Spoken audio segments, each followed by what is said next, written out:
Here's the part finally for my compressor. I had to get a whole new pump unit, so it's gonna be like brand new once I get everything put together. So the freight company was really good. No damage to the pallet or the box, so I was pretty happy about that. And the company that I got it from, it actually came from the factory or company that has things on hand for these compressors or other parts that you're looking for. So this is exactly the same model as what I needed for my compressor. So I'll just have to go to Tractor Supply and get some compressor oil because they don't ship anything in when they ship it, just in case something breaks and leaks all over. So once I get this on my compressor, then I'll be going to go get that and get this thing started up so I know everything's alright for what I'm going to be using it for. Here's the old one, pretty dirty, and I've been using it for about 8 years, so I'd finally had enough once that switch kind of didn't shut off everything. So you can kind of see that, it's probably still in good condition, which there's a few places in Bay City that remanufacture these or rebuild them, so I might see how much that is. Just have another one on hand, or if anything happens to this one, I can just swap it out because they're pretty easy to take off. So shortly I'll be taking this one off and putting the new one on, and I'm gonna go get that oil for the compressor pump and get this started so I can finish my jobs I've been waiting to do. So in this video I'll be putting the new piece on, the assembly pump, and taking the old one off. So I'll have to go to a Tractor Supply in my local area to get the compressor oil.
So this is after the pump is taken off the pallet, which wasn't too bad to take off.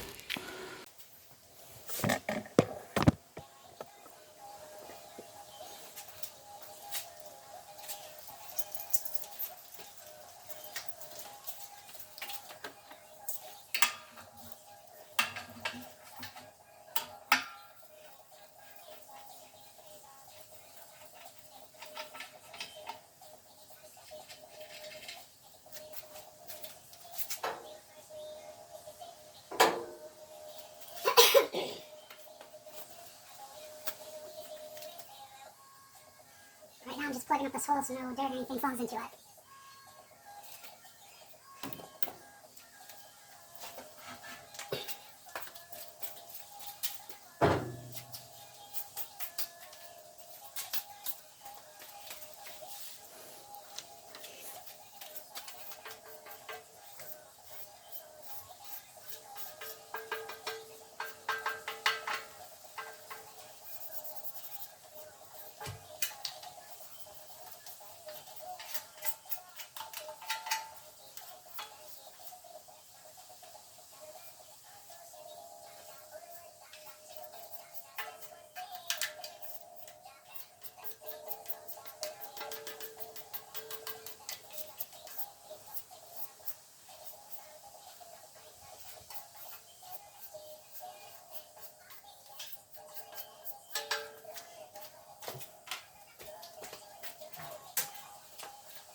This is just like a wax and grease removal. Just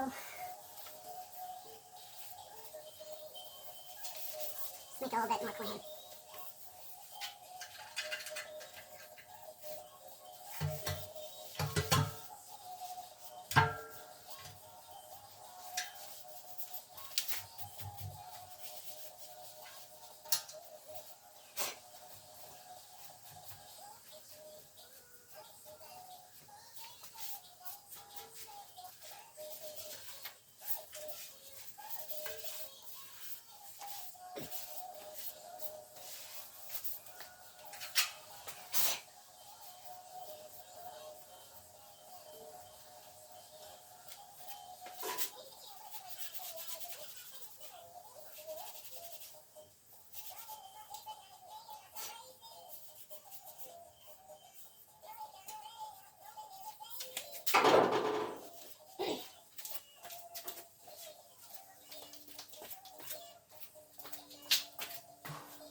And it's just held by 4 bolts and nuts.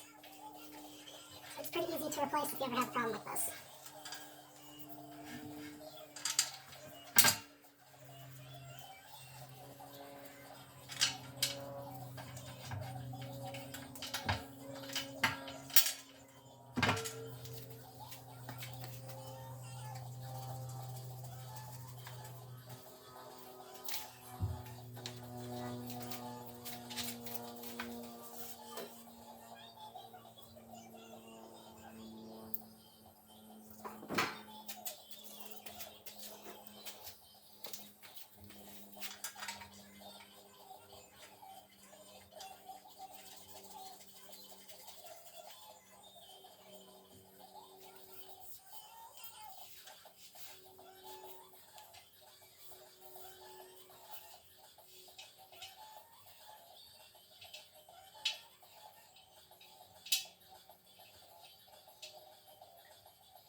basically that's all put together, and I'll just have to go to Tractor Supply. I got a few other hoses that I gotta put up for when it compresses everything into the tank, but I'm excited to get this back up and running so I can get my truck and all the other projects that I got going on, get them finished, get them out, and get more.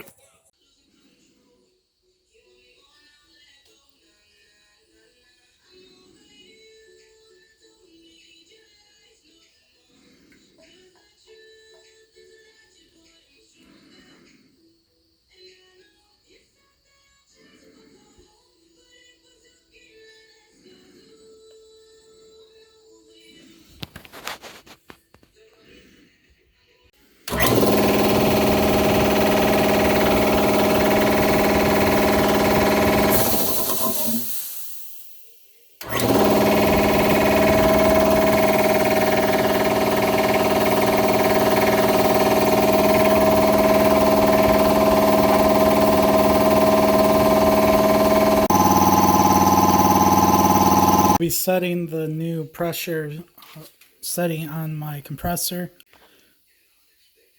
So right now I'm just changing the pressure on the switch. I had it at 150, and because this has a 150 release valve, it blew and then it was sticking open, so I need it below it so it doesn't keep on doing that, because then it only closes once the pressure is basically off of it, because basically what the switch on my other one did, this failed, that was sticking, and then it basically, you know, made this part obsolete because there's too much pressure in the system. So right now I'll turn it on, and hopefully we'll turn off about like maybe like 145 or 150 or so.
Now it's set a little lower than 150, but that should work.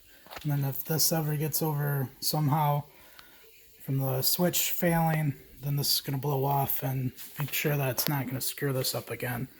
But I'll be checking it out a lot more, because it isn't really a bad expense if you have to replace it, but at the time, you know, stuff goes down and then customers, you know, want their stuff done. So, and you gotta wait, you know, almost like a week or even more if they have delays or if the part's not even available anymore.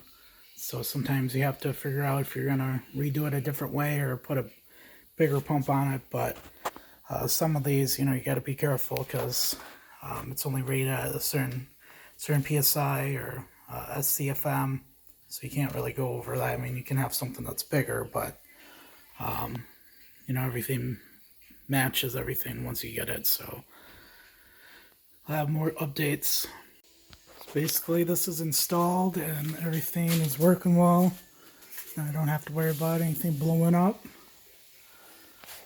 I probably won't put the guard back on, because I'm the only one that does a lot of stuff, and I'm smart enough not to walk right into it or hang something on it.